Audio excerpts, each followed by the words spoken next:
Hi, everyone.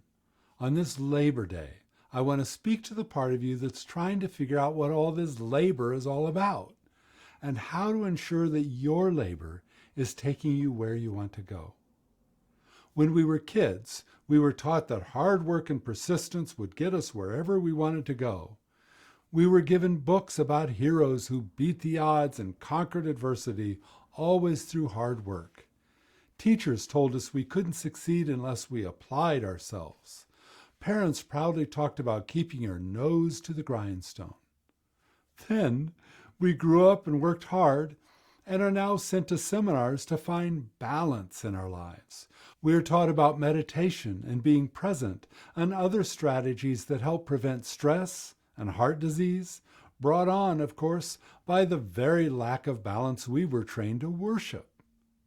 Now, a new generation is learning to go with the flow and suggests that we chill and do just the same.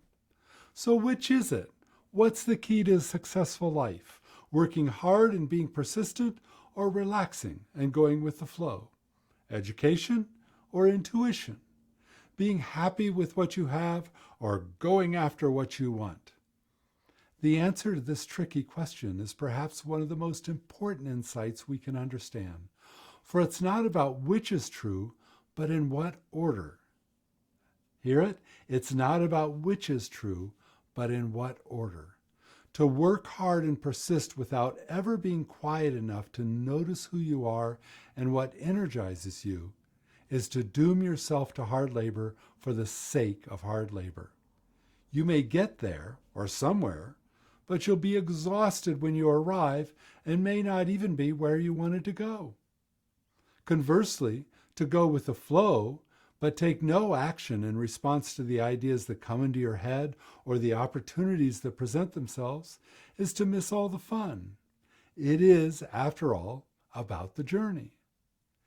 Contemplating your navel until you feel aligned will leave you frustrated, bored, and broke. You have to be in the ring to find out what's possible.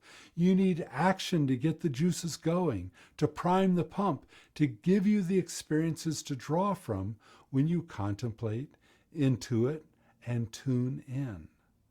And that's what life is. Being alive, curious, and engaged with what is right now in this moment, then noticing what lights you up and taking action to amplify that. Live, notice, shift. Live, notice, shift.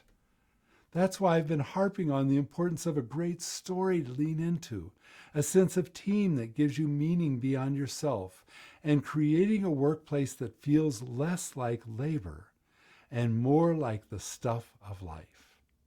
That's labor worth celebrating. Now, in your team meetings and conversations this week, share examples of what you've learned about what lights you up and how you can amplify that every day. And I'll see you next week.